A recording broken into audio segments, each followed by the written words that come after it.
لم یزدہ، جس کے لم نہیں یزدہ اسے زیادہ کیا، مالہ اس کے مال نے، وولدہ اور اس کی اولاد نے، الا خسارہ مگر خسارے میں، یعنی انہوں نے اس کی پیروی کی کہ جسے اس کے مال اور اس کی اولاد نے خسارے میں زیادہ کیا، یعنی میری پیروی کرنے کی بجائے انہوں نے ایسے لوگوں کی پیروی کی ہے کہ جو اپنے مال اور اولاد کی وجہ سے وہ دینی خسارے کے اندر تھے۔ پھر دیکھ لیں واتبعوا، انہوں نے پیروی کی، من جسے لم نہیں یزدہ اردو کا لفظ زیادہ ہونا اسی سے ہے، مالہ اس کا مال، وولدہ اس کی اولاد، یعنی نہیں اس کو زیادہ کیا اس کے مال اور اولاد نے، الا خسارہ مگر خسارے میں، یعنی اس کا جو ہے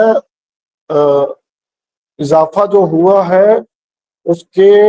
خسارے میں اضافہ ہوا ہے، اور خسارہ کون سا؟ مال اور اولاد تو اس کے پاس ہے، یعنی دینی خسارہ اس کا۔ آگے وَمَكَرُوا، اور انہوں نے تدبیر کی، مکرن کبارا، تدبیر کرنا بہت بڑی۔ تو اردو میں بھی مکر و فریب کا لفظ اسی سے آتا ہے، مکر کا معنی تدبیر کرنا، چال چلنا، یہ سارے اس کے معنی آتے ہیں۔ تو وَمَكَرُوا، اور انہوں نے تدبیر کی یا انہوں نے چال چلی، مکرن کبارا، بہت بڑی تدبیر یا بہت بڑی چال۔ کنہوں نے؟ یعنی وہ لوگ جو مخالفین تھے نوح علیہ السلام کے، تو قالوا، اور انہوں نے کہا، لا تذرن تم ہرگز نہ چھوڑنا، آلہتکم اپنے معبودوں کو، الہ واحد ہے، آلہہ یہ اس کا جمع کا صیغہ، آلہتکم تمہارے معبود، انہوں نے کہا نہ ہرگز تم نہ چھوڑنا اپنے معبودوں کو، ولا تذرن اور ہرگز نہ تم چھوڑنا، ودن ود ان کے بت کا نام ہے، ولا سواعن اور نہ ہی سواع یہ بھی بت کا نام ہے، ولا یغوث اور نہ یغوث کو، ویعوق اور یعوق اسے، نصرا اور نصر کو، یہ پانچ ان کے بڑے مین بت تھے۔ وہ اب ایک دوسرے کو یہ کہہ رہے ہیں، تلقین کر رہے ہیں کہ تم ہرگز اپنے معبودوں کو نہ چھوڑنا، اور خاص کر جو ان کے بڑے معبود ہیں ان کے انہوں نے نام لیے کہ تم ہرگز نہ چھوڑنا ود کو، سواع کو، یغوث کو، یعوق اور نصر کو۔ وقد اور بلا شبہ، اضلوا انہوں نے گمراہ کیا، کثیرا بہت سے لوگوں کو، ولا تزد الظالمین اور تو نہ اضافہ کر یا نہ تو زیادہ کر، الظالمین ظالموں کو، الا ضلالا مگر گمراہی میں، یعنی یہ اب نوح علیہ السلام ان کے لیے یہاں پر بد دعا کر رہے ہیں کہ انہوں نے جب بہت سو کو گمراہ کر دیا، تو اب نوح علیہ السلام کی یہ بد دعا کے الفاظ ہیں کہ ولا تزد الظالمین تو زیادہ نہ کر ظالموں کو، الا ضلالا مگر گمراہی میں، مما خطیئاتہم مما اب اس وجہ سے، یعنی وہ وجہ کیا؟ خطیئاتہم اپنی خطاؤں کی وجہ سے، اغرقوا وہ غرق کیے گئے، فادخلوا اور وہ داخل کیے گئے، نارا آگ میں، مما خطیئاتہم اپنی خطاؤں کی وجہ سے وہ اغرقوا غرق کیے گئے، فادخلوا اور وہ داخل کیے گئے، نارا آگ میں، فلم یجدوا تو انہوں نے نہ پایا، لہم اپنے لیے، من دون اللہ اللہ کے علاوہ، انصارا کوئی مددگار۔ اب لفظوں میں غور کر لیا کریں، یہاں پر خطیئاتہم، خطا اردو میں لفظ اسی سے ہے، اغرقوا غرق ہونا اسی سے ہے، ادخلوا داخل ہونا اسی سے ہے، یجدوا موجود ہونا کوئی کسی چیز کا اردو کا لفظ بھی اسی سے ہے۔ لہٰذا یہ الفاظ بڑے آسان ہیں، اگر آپ تھوڑا سا اس پہ غور کر لیں تو کوئی مشکل لفظ اس میں نہیں ہے۔ پھر آیت پڑھ رہا ہوں، مما خطیئاتہم، اپنی خطاؤں کی وجہ سے، وہ اپنی خطاؤں کی وجہ سے اغرقوا، غرق کیے گئے، ادخلوا نارا، اور وہ داخل کیے گئے آگ میں، فلم یجدوا، پس نہیں انہوں نے پایا، لہم اپنے لیے، من دون اللہ، اللہ کے سوا، انصارا، کوئی مددگار۔ انصار ناصر، حامی و ناصر ہونا اردو کا لفظ اسی سے، لہذا تمام الفاظ انتہائی آسان اس آیت کے۔ وقال روح ربی، اور کہا روح نے، ربی میرے رب، لا تذر، لا تذر، دیکھیے پیچھے آیا لا تذرن، اور یہاں آیا لا تذر، لا تذرن، لا تذر میں ایک فرق ہے چھوٹا سا، سمجھے، میں آپ کو سمجھا رہا ہوں، تو بات بڑی اہم، کیسے سمجھیں؟ لا تذرن، لا تذر، دونوں میں ایک فرق، سے آپ نے پڑھا لا تذرن، اور یہاں لا تذر،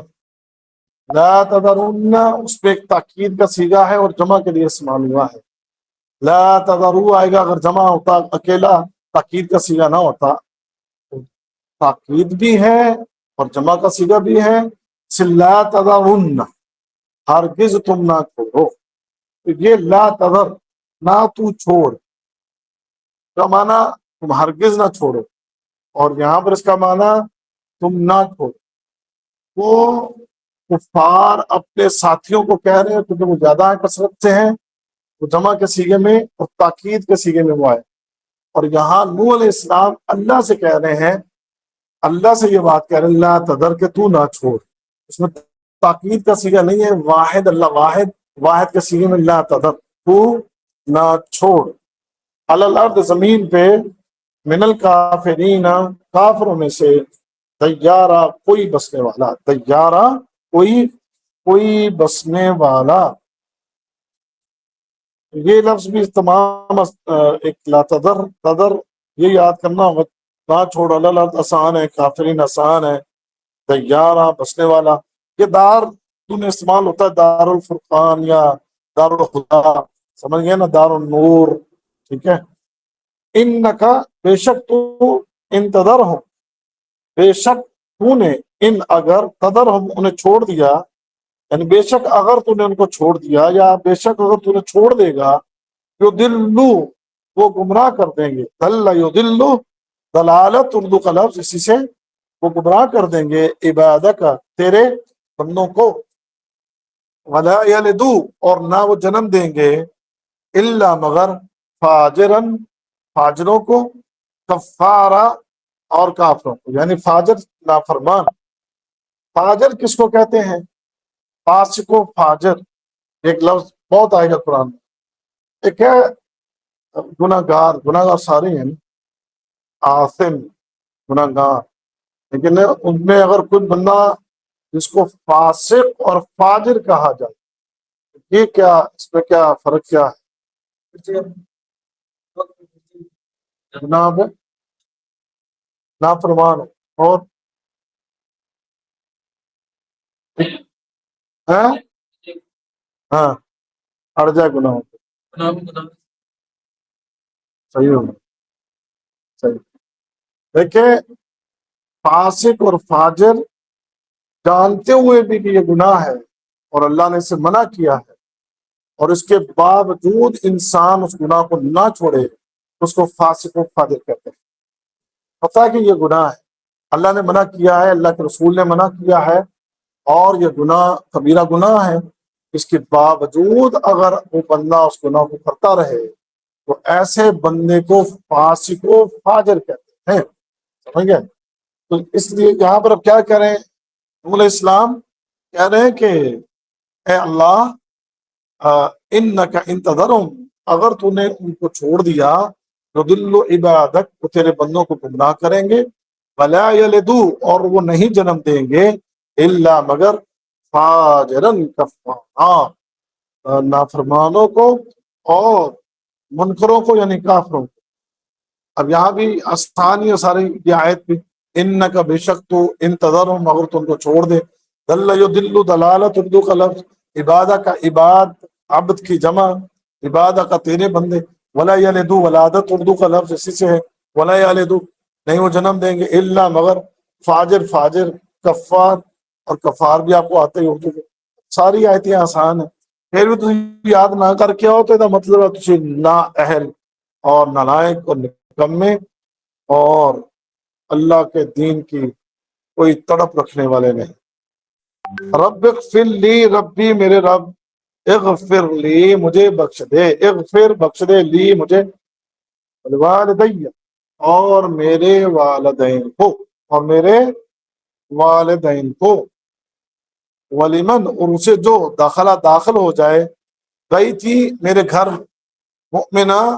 مومن بن کے، جو میرے گھر میں داخل ہو جائے مومن بن کے، وللمؤمنین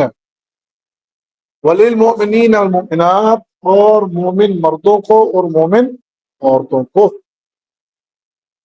ولا تجد الظالمین اور نہ تو زیادہ کر ظالموں کو، الا مگر تباہی میں، یعنی ان کے لیے تباہی میں اضافہ کر، اور وہ خیر ان کی جو ہے نا وہ اس میں ان کے لیے اضافہ نہ کر۔ یہ آیت بھی بالکل آسان ہے، کوئی ایک بھی اس میں مشکل لفظ نہیں ہے، وہاں اسماء تبارک ہے، تبارہ آپ وہی یاد کر لیں۔ اب پوری اس سبق کے اندر ایک لفظ تذر، تذرن، اور تذرن اور تذر ایک ہی ہے، اور آخر میں یہ تبارہ، یہ دو لفظ مشکل لفظ ہیں، باقی پوری جتنی بھی آیات پڑھی ہیں انتہائی آسان سبق ہے۔ اب یہ آپ کے اوپر ڈپینڈ کرتا ہے کہ آپ پھر بھی یاد کرتے ہیں کہ نہیں۔ اب ہم نے جو پڑھا سبق کا آج کا، نوح علیہ السلام نے جب 950 سال قوم کو تبلیغ کر دی، تو 950 سال معنی رکھتا ہے، یہ بہت بہت طویل پیریڈ ہے، بہت لمبا وقت ہے۔ اللہ اکبر کبیرہ، اللہ نے اپنے اس نبی کو طویل عمر دی، اور اس طویل عمر کے دوران ان کے بہت سی قومیں آئیں، اور نوح علیہ السلام کی آنکھوں کے سامنے ان کے کئی لوگ پیدا ہوئے اور کئی لوگ مرے ان کے سامنے۔ تو اس طرح ایک طویل سلسلہ امتوں کا نوح علیہ السلام نے اپنی آنکھوں کے سامنے دیکھا۔ تو نوح علیہ السلام نے ان تمام کو جو دعوت کا اسلوب اختیار کیا، وہ ہم پیچھے پڑھ رہے ہیں، دن رات ان کو دعوت دی اور ہر لحاظ سے ان کو سمجھایا۔ اب جب 950 سال کے بعد بھی اس قوم کے اوپر کوئی اثر نہ ہوا، اب یہ ظاہری بات ہے کہ اتنی طویل دعوت کے نتیجے میں صرف 80-82 افراد ہی ان کو اس بات کی سمجھ آئی ہو، تو یہ بہت بہت ایک کہہ لیں کہ حیرت کی بات ہے۔ اور دعوت و تبلیغ بھی کون کر رہا ہے؟ اللہ کے نبی ہیں، رسول ہیں نوح علیہ السلام۔ ہم یہ دعوت کا کام کرتے ہیں نا، یہ تبلیغ کا کام کرتے ہیں، ہمارے اندر کئی خامیاں ہیں۔ ہمارے اندر سب سے بڑی خامی جو ہے وہ یہ ہے کہ ہمارے اندر اخلاص نہیں، ہمارے اندر اخلاص نہیں ہے۔ ہم اس وقت کے آج کے دور کے مبلغین اور آج کے دور کے تبلیغ کرنے والے اور آج کے مولویوں کی 99% جو ان کی اس وقت تعداد ہے بھائیو، وہ صرف اور صرف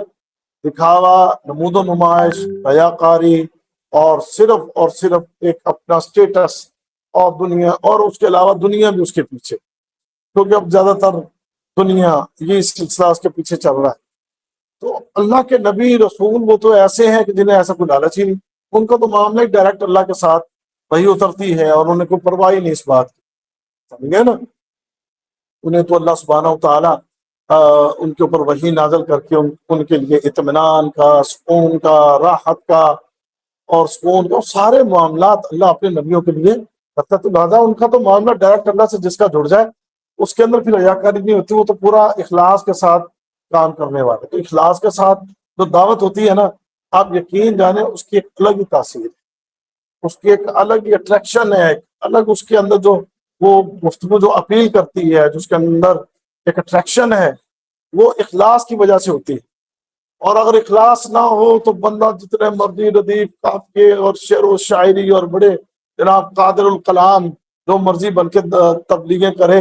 وہ کوئی اتنا مزہ نہیں آ رہا ہوتا، مزہ ہاں وقتی طور پر کوئی لذت آ بھی نہیں ہو، لیکن اس کا تبدیلی کوئی نہیں آتی، اس کی دعوت و تبلیغ سے تبدیلی نہیں آتی۔ لیکن ایک بندہ جو اخلاص کے ساتھ کام کرے، اس اخلاص کی دعوت کے اندر اتنا اثر ہوتا ہے کہ لوگوں کے اندر تبدیلی بھی آتی ہے۔ لیکن یہ کوئی اتنی ڈھیٹ قوم تھی، اتنی ڈھیٹ قوم تھی کہ اتنے اخلاص والے بندے کی دعوت و تبلیغ کا اثر لینے کی بجائے وہ نافرمانیوں میں بڑھتے ہی چلے گئے۔ آخر کار پھر اللہ کا نبی، اللہ کا رسول 950 سال سے لگا ہوا ہے اور صورتحال آگے بڑھی بھی نہیں، صورتحال وہیں کہ وہیں رکی ہوئی ہے۔ تو پھر آخر کار پریشان ہو کے نوح علیہ السلام نے اب اللہ تعالیٰ کی بارگاہ میں فریاد کی، کیا دعا کرتے ہیں کہ وقال نوح علیہ السلام نے کہا، اور رب بھی اے میرے رب، انہوں نے نافرمانی کی ہے میری، واتبعوا، اور انہوں نے پیروی کی، من لم یزدہ مالہ وولدہ الا خسارا، انہوں نے اس کی پیروی کی ہے، یعنی میری پیروی کو چھوڑ کے ان لوگوں کے پیچھے پڑے جن کے پاس مال تھا، اولادیں تھیں، اور ان کے مال اور اولاد جو ہیں وہ ان کے لیے دنیا میں تو ٹھیک ہے کہ نفع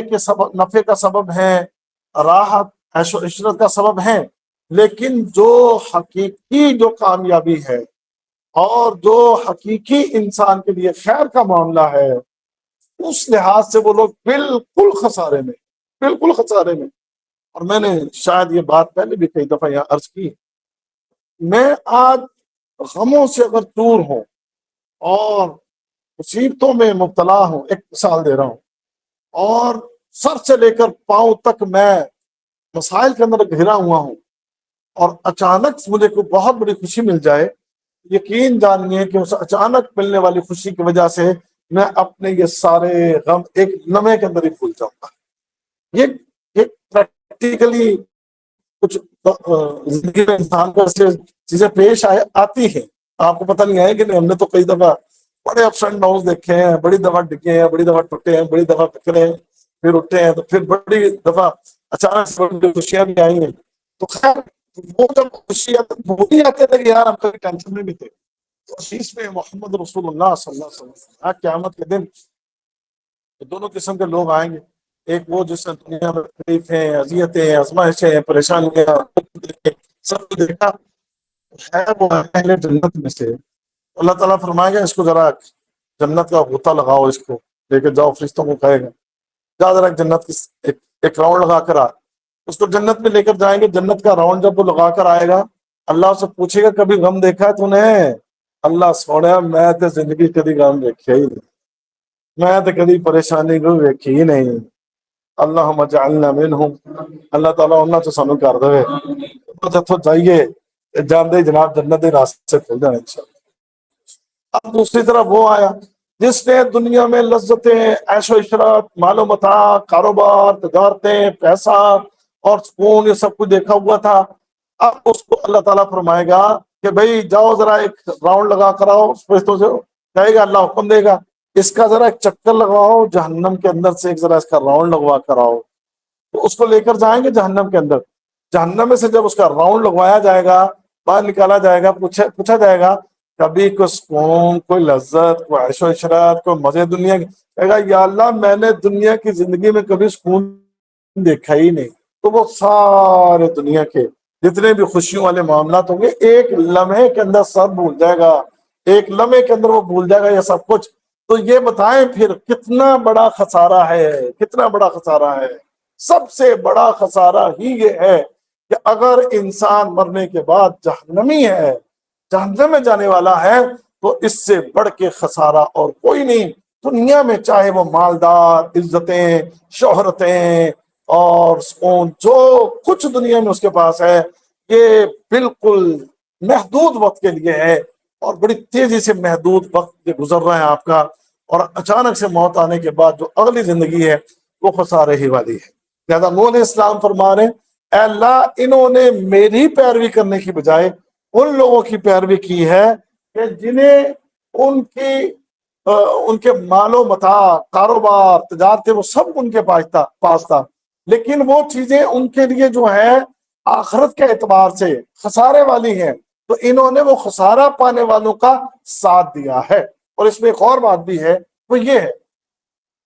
مال و دولت والے لوگ، ان کی اکثریت ہمیشہ حق سے منہ پھیرنے والی ہوتی ہے۔ مال و دولت میں اس نشے کے اندر پڑے ہوئے لوگ جو ہیں وہ بدبخت ہیں کہ انہیں آپ کبھی نصیحت کریں تو وہ آسانی سے آپ کی بات کو سنیں گے نہیں، اور آپ کی اگر بات سن بھی لیں تو پھر اس پر عمل نہیں کریں گے۔ اور میں پھر لوڑا میں ہر قسم کی آسائش ہے، سکون ہے، یہ ہر قسم کی آسائشیں اور سکون اور یہ لذتیں یہ انسان کو تکبر میں مبتلا کر دیتی ہیں۔ اس لیے وہ خوش قسمت ہے وہ انسان کہ جنہیں اللہ توڑتا ہے، جنہیں اللہ تعالیٰ کبھی پستیوں میں گراتا ہے، مشکلوں میں ڈالتا ہے، پریشانیوں میں ڈالتا ہے، اور وہ ان پستیوں میں تنگیوں میں جا کر اپنے اللہ کی طرف مزید رجوع کرتے ہیں، وہ خوش قسمت ہے۔ سمجھ گئے نا؟ اور اگر مال و متاع والا بندہ وہ بھی اگر اپنے آپ کو درست کر لے، اپنے آپ میں عاجزی رکھے، انکساری رکھے،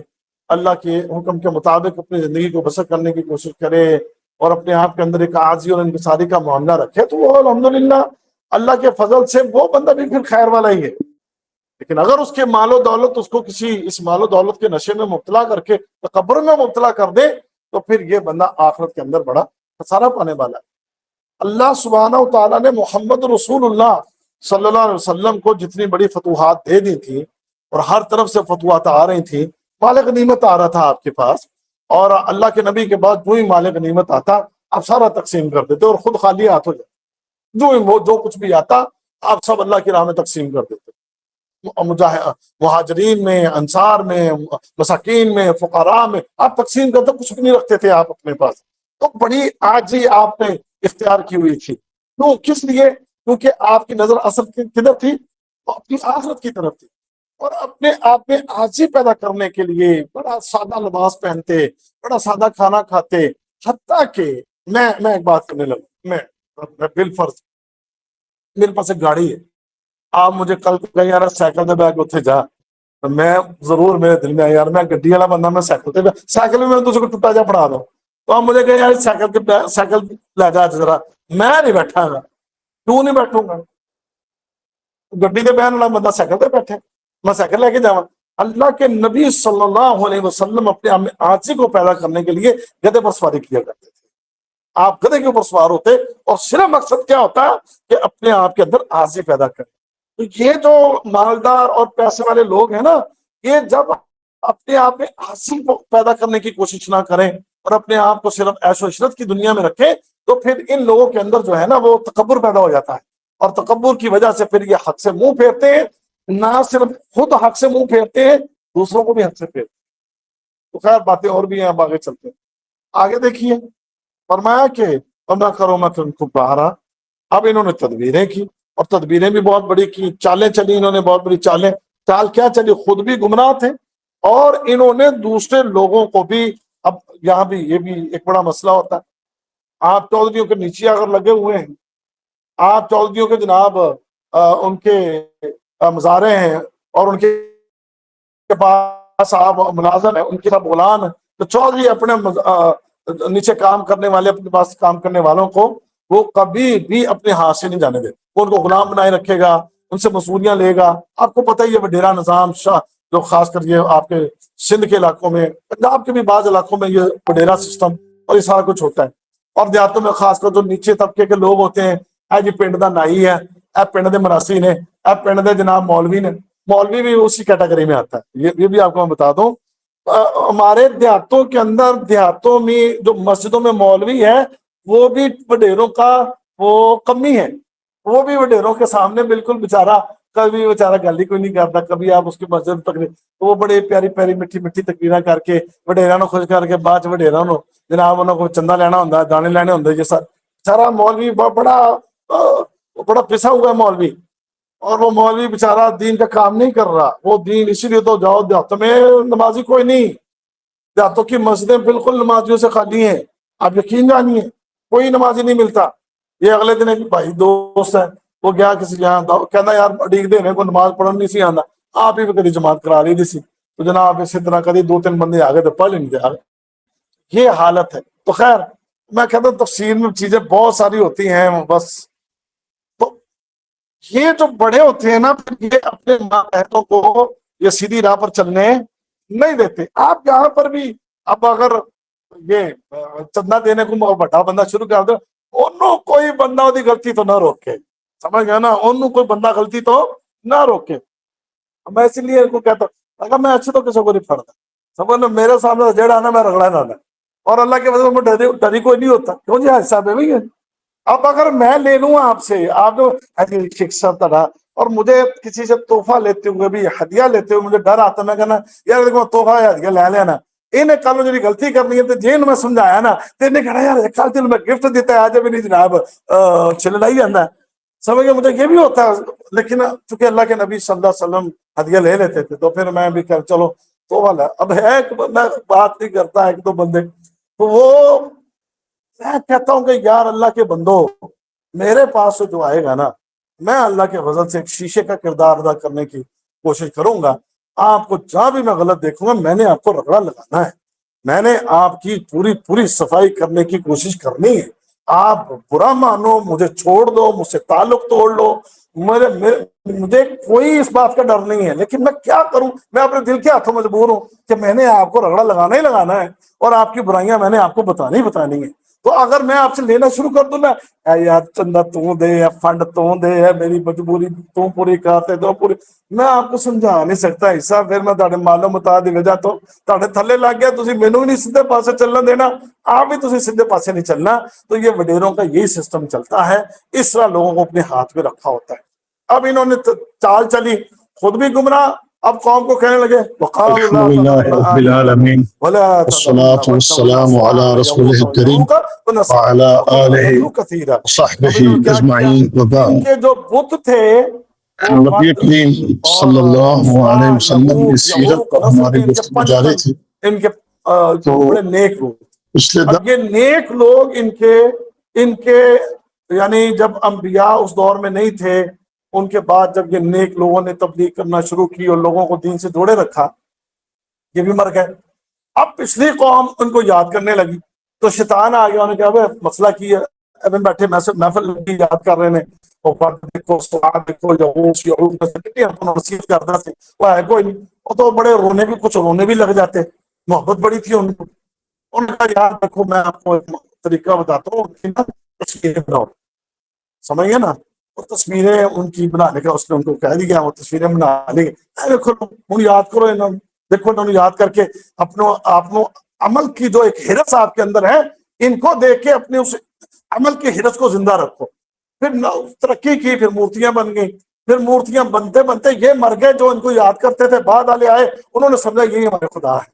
یہاں سے وہ خدا بن گئے تو انہوں نے ان کی پوجا شروع کر دی. اب نوح علیہ السلام ان کو سمجھا رہے ہیں لیکن وہ اللہ کی طرف آنے کو تیار نہیں ہے، بلکہ وہ انہی بتوں کے سامنے جھکے ہوئے ہیں اور اپنے جو ان کے ماتحت ان کو بھی کہہ رہے ہیں کہ بھئی آپ لوگوں نے بس اسی کے اوپر چلنا ہے، اپنے یہ جو بابے ہیں نا، یہ جو اپنے پیر فقیر ملنگ جو بھی ہیں بس ان کی پوجا کرو.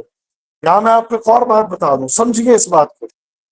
یہ ذہن رکھنا ہے، یہ تصویروں کا معاملہ یہ بڑا حساس معاملہ ہے. اس معاملے میں اپنے آپ کو اللہ سے ڈر جائیں. آپ لوگوں نے جو اپنے جناب وہ پروفائلز میں لگائی ہوئی ہیں، سنبھال کے رکھی ہوئی ہیں، کل قیامت کے دن یہ تصویر بنانے والا، یہ تصویروں والے، ان کے لیے اللہ کے نبی نے فرمایا سب سے زیادہ عذاب قیامت کے دن ان کو ہوگا. ڈرے اللہ سے، آپ اللہ کا خوف پیدا کریں. آپ کو ڈر ہی نہیں آتا، آپ کو خوف ہی نہیں آتا. ہم فسق و فجور میں پڑی ہوئی ہے قوم، اور یہی سے پھر آگے یہ کفر اور شرک کے معاملے. دوسری چیز، کسی بھی قبر کے اوپر کوئی امانت نہ بنے، کوئی مسجد نہ بنے. اللہ کے نبی نے اسے منع کیا، کیونکہ جس قبر کے اوپر کوئی عمارت بن جائے گی اور مسجد بن جائے گی اس قبر کی پوجا شروع ہو جائے گی. اور اسی طرح کوئی تصویر، کوئی مورتی نہ بنائی جائے، کیونکہ آنے والے وقت میں ممکن ہے کہ انہی کی پوجا شروع ہو جائے. اور اسی سے ہی پچھلی قوموں میں یہ پوجا پاٹ شروع ہوئی تھی، لہذا ان چیزوں سے اجتناب کیجیے. اب یہ قوم ایک دوسرے کو جناب کہہ رہے ہیں کہ بھئی دیکھنا، چھوڑنا نہیں ہے، اسی کے اوپر ڈٹے رہنا اپنے الہوں کے اوپر. اور فرمایا وقد اضلوا کثیرا، انہوں نے بہت سو کو گمراہ کر دیا. ولا تزد الظالمین الا ضلالا، ظالموں نے تو گمراہی پھیلائی تھی اب نوح علیہ السلام دعا کر رہے ہیں، بد دعا دے رہے ہیں، یا اللہ ان ظالموں نے جتنا قوم کو گمراہ کر دیا ہے، اب ان کے لیے ہدایت والی بات نہیں، ان کو ان کی گمراہی میں مزید بڑھا کر ان کے لیے عذاب کے فیصلے کر دے۔ اصل میں اس آیت کے اندر، آیت کے اس حصے میں ایک قسم کی ان کے لیے عذاب الہی کی بد دعا ہے کہ اے اللہ اب ان کے لیے واپسی کی کوئی گنجائش نہ چھوڑ، اب ان کو برباد کر دے، کیونکہ انہوں نے بڑی دنیا، خود بھی یہ گمراہ ہوئے اور انہوں نے بڑی دنیا کو گمراہ کر دیا، لہذا ان کو اب ان کی گمراہی میں بڑھا دے، اور مراد یہ ہے کہ اب گمراہی میں بڑھا کر ان کو اپنے عذاب سے دوچار کر دے۔ مما خطیئات مغرقوا وادخلوا نارا، بس اللہ نے بدعا قبول کی، فرمایا کہ اپنی خطاؤں کی وجہ سے جو انہوں نے کی، اغرقوا، غرق کر دیے گئے، وادخلوا نارا، اور آگ میں داخل کر دیے گئے۔ فلم یجدوا لهم من دون اللہ انصارا، اور انہوں نے اللہ کے سوا کسی کو اپنا مددگار بھی نہیں پایا۔ اب کیا ہوا کہ ان کو پھر اللہ سبحانہ وتعالیٰ نے جیسے وہ پانی برسا، اور اس پانی کے اندر میں سب کو ڈبو دیا گیا۔ اب یہاں ایک جو بات سمجھنی ہے وہ یہ کہ جتنے لوگ نوح علیہ السلام کے ساتھ کشتی میں سوار تھے، 80-82 افراد، ان کو اللہ سبحانہ وتعالیٰ نے پار لگا دیا، اور باقی جتنی بھی قوم تھی اس ساری قوم کو اللہ نے ڈبو دیا۔ ایک بات۔ نمبر 2، اللہ تعالیٰ فرما رہے ہیں یہاں پر کہ ان کو فَأُدْخِلُوا النَّارَ، ان کو آگ میں داخل کر دیا گیا۔ اٹ مین کہ جو کہتے ہیں نا مرنے کے بعد عذاب نہیں ہے، وہ تو بعد میں جب قیامت آئے گی تو تب عذاب ہوگا، یہ اللہ بتا رہا ہے مرتے ہی وہ آگ میں داخل کر دیے گئے، مرتے ہی وہ آگ میں داخل کر دیے گئے۔ تو یہ مت سمجھے جو عذاب قبر کے انکاری ہیں کہ ان کا بہترین جواب ہے اس آیت کے اندر کہ مرنے کے فوری بعد بھی عذاب الہی شروع ہو جاتا ہے، اور اس کی ایک مثال یہ یہاں پر اللہ نے بیان کر دی۔ بظاہر پانیوں میں ڈوبے ہیں، لیکن اللہ اس چیز پر قادر ہے، انہیں پانیوں کی گہرائیوں میں نیچے زمین میں ان کو لے جا کے ان کی قبریں بنا کر اللہ انہیں وہاں پر عذاب دے۔ اللہ ہر چیز پہ قادر ہے، اللہ کے لیے کوئی چیز مشکل ہے نہیں۔ اور قرآن میں ایک اور اللہ نے فرمایا نا کہ وہ لوگ جو ہیں وہ انہیں صبح و شام اللہ سبحانہ و تعالیٰ جو ہے وہ آگ کے اوپر ان کو پیش کیا جاتا ہے، سمجھ گئے نا، صبح و شام انہیں آگ کے اوپر پیش کیا جاتا ہے، اور صبح و شام وہ آپ کے اندر چل رہے ہیں۔ یہ چیزیں ہمیں اس بارے میں ان منکرین احادیث کی بات پر نہیں جانا چاہیے کہ جو چیز اس چیز کا انکار کرتی ہے کہ مرنے کے فوری بعد کوئی عذاب نہیں ہو تو قیامت کا دن آئے گا، تو اس کے لیے بہترین جواب ہے۔ آگے دیکھیں، اور پھر ایک اور تیسری بات، اللہ کے سوا کوئی مددگار، اللہ کے سوا کوئی مددگار، اللہ کی قسم، اللہ سے جڑ جاؤ بس۔ اگر آپ بچنا چاہتے ہیں اس دنیا میں بھی اور آخرت میں بھی، اگر کوئی مددگار ہے فَاعْتَصِمُوا بِاللَّهِ هُوَ مَوْلَاكُمْ وَنِعْمَ الْمَوْلَىٰ وَنِعْمَ النَّصِيرُ، اللہ سے جو ہے نا جڑ جاؤ، وہی سب سے بہترین تمہارا دوست اور سب سے بہترین مددگار وہ اللہ ہی ہے، اس کے علاوہ کوئی نہیں ہے۔ آگے وقال نوح رب لا تذر على الارض من الكافرين ديارا، اے اللہ اب ان کافروں کو زمین پر بسنے والا ان میں سے کسی کو نہ چھوڑنا، بس برباد کر دیں ان سب کو، کوئی بات ایک بھی بسنے والا نہ رہے۔ اور اللہ نے ایسا ہی کیا، ایک بھی باقی نہیں بچا۔ انک ان تذرهم يضلوا عبادك ولا يلدوا الا فاجرا كفارا، اگر تو نے ان میں سے کسی کو چھوڑ دیا، میں 950 سال میں دیکھ رہا ہوں جیڑا بھی انہوں نے جمیا اور آندہ اور برا اور جناب وہ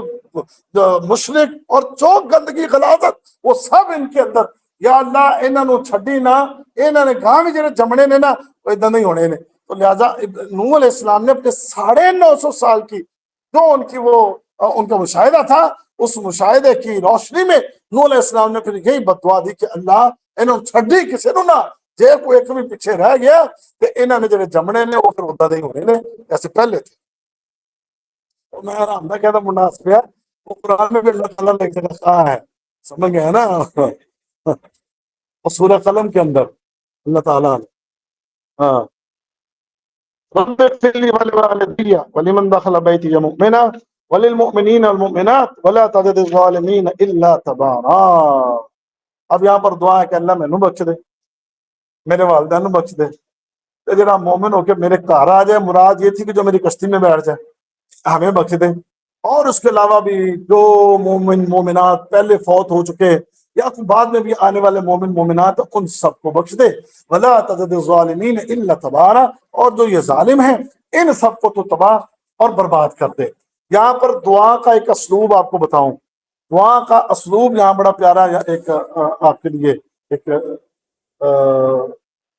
کہہ لیں کہ نصیحت بھی، تربیت بھی، تعلیم بھی، کہ جب بھی کوئی دعا کریں تو سب سے پہلے اپنے لیے، سمجھ گئے، اور پھر اس کے بعد اپنے والدین کے لیے، اور پھر اس کے بعد اپنے بہن بھائی یا دوست احباب رشتہ داروں کے لیے بعد میں۔ یہاں پر یہی اسلوب اختیار ہوا ہے، رب اغفر لی، مجھے بخش دے، ولوالدی، میرے والدین، ولمن دخل بیتی، اور اس کو جو میرے گھر میں داخل ہو گیا، سمجھ گئے نا، اور پھر اس کے بعد وللمؤمنین والمؤمنات۔ یہ ایک دعا کا بڑا خوبصورت اسلوب، اس سے ہمیں پتہ چلتا ہے کہ دعا کرتے ہوئے سب سے پہلے اپنے لیے دعا کیجیے، اس کے بعد اپنے والدین کے لیے دعا کیجیے، اس کے بعد اپنے رشتے دار بہن بھائی ان کے لیے دعا کیجیے، اور اس کے بعد پھر سارے مومن اور مومنات جو ہیں ان کے لیے دعا کیجیے۔ ایک دعا ہے، اس میں بخشش کی دعا کی گئی، نوح علیہ السلام نے بخشش کی دعا کی، وہ دعا اس میں جو آیا کہ للمؤمنین والمؤمنات، بہت بڑی پیاری دعا ہے، وہ کیا کریں، اللہم اغفر للمؤمنین والمؤمنات والمسلمین والمسلمات الاحیاء منہم والاموات، اے اللہ جتنے مومن مرد مومن عورتیں ہیں ان سب کو بخش دے، جتنے مسلمان مرد اور مسلمان عورتیں ہیں ان سب کو بخش دے، چاہے زندہ ہیں ان کو بھی بخش دے، جو فوت ہو گئے ان سب کو بخش دے۔ یہ دعا بڑی پیاری دعا ہے، اور اس کی فضیلت پتہ کیا بتائی اللہ کے نبی نے؟ فرمایا جتنی تعداد میں مومن مسلمان، مومن مرد اور مومن عورتیں، مسلمان مرد مسلمان عورتیں جتنی تعداد میں ہوں گے ان کی تعداد کے برابر اللہ اس دعا کرنے والے کو نیکیاں عطا کر دے گا۔ سمجھ آئی جائے گی؟ کتنے مسلمان ہیں اس وقت؟ قیامت زیادہ لے رہا ہوں، مجھے پتا ٹائم اوپر ہو گیا ہے، 1.5 ارب ہی کر لو، چلو اگر میں یہ دعا کروں تو یہ زندہ 1.5 ارب جو بہت ہو گئے نا، ممکن 1 ارب ہو، ممکن ہے، I don't know, may be, سمجھ گئے نا، تو ممکن ہے کہ 2-3 ارب کے ہوں، سمجھ گئے؟ اس کا مطلب ہے ایک لمحے کے اندر آپ 2-3 ارب نیکیاں کما سکتے ہیں اگر آپ یہ دعا کریں تو۔ اللہ سمجھنے کی اور عمل کرنے کی توفیق عطا فرمائے۔